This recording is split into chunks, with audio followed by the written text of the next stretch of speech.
How we doing, guys? Good day at work today. Started the implementation of the Fresno State game plan. I thought that went well. Certainly, when you do it for the first time, there's going to be some things to clean up, but I think it gives you a little bit of an energy boost when you move away from just scrimmaging and playing against each other to actually seeing the opponent on the other side. And we're excited. The game's about 8 days out, so we're excited and not quite ready to go yet, but we will be. Are you concerned at all about their tempo on offense? I don't think so. I think we've played teams that have tried to play at a very high tempo, so it's not something that we're not used to. I think probably the biggest challenge is going to be for the younger players who have not had the exposure to that type of thing, and certainly on the road, first game, under the lights, hostile environment. You know, those are the guys you got to really make sure get enough reps during the week so that they're comfortable by game time. What's the toughest part of the Fresno State offense to prepare for this week? I think they have an elite level quarterback. Anytime a team has an elite level quarterback, we saw, I think, two of them really last year with the kid from Arkansas and the kid from Louisville. They can throw balls and complete balls against receivers that are really covered very tight, and they can stick it into really tight windows. So there are going to be some footballs that are not going to be defendable, and that's just the reality of it when you play against an elite quarterback. So he's a great football player, not a good football player, and it's a tremendous challenge for a young secondary like ours. That said, Kyle, how about the defense? Your strength on defense is the defensive line. How important is it to get pressure on Derek? And because it seemed like his worst game last year was the bowl game when he got sacked a bunch. His passes were off. I think we both have different teams now. Certainly, anytime you can pressure the quarterback, it's a positive. But what I've come to realize over the last couple of years is teams tend to not hold the ball very long versus us. And I think because of the pressure and because of the defensive linemen, they have a tendency to call plays that trigger a little bit more quickly. And I don't know if that'll be Fresno's game plan or not, but if a quarterback's going to take 5 steps and hitch and throw, you'd like to think you can get some pressure on them. With the young guys, you talk about how you haven't seen that kind of pace of a game yet. Is it almost kind of better that you're on the road and maybe less distractions and team bonding and all that kind of stuff?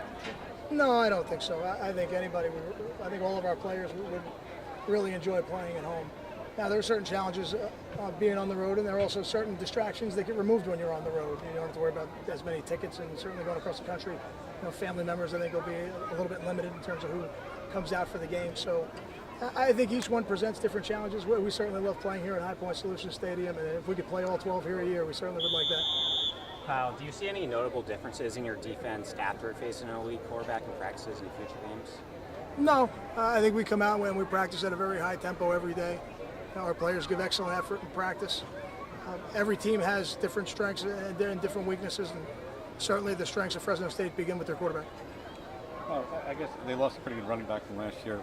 Did you expect them to keep the ball in Carr's hands, to more so than you normally would with a quarterback to try and beat you? It might be your tendency to think that, but I don't know how they perceive us. I don't know what their game plan is going to be. It's hard for me to tell what they're going to try to do.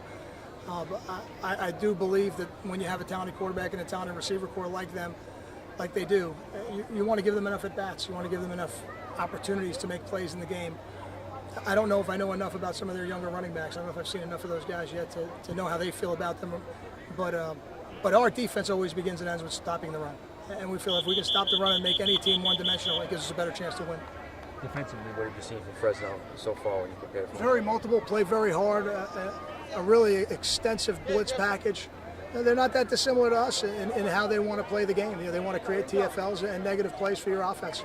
It'll be a good challenge for our offensive line. The rallying point all at a BCS school is a heavy underdog at a non-BCS school? I don't really pay much attention to that. I wouldn't say it was insulting. I would just say, is it a rallying point? I'm not insulted by it because I don't really pay attention to it week to week. I don't think the players do. It's not something we talk about. I know this. They've got an excellent football team.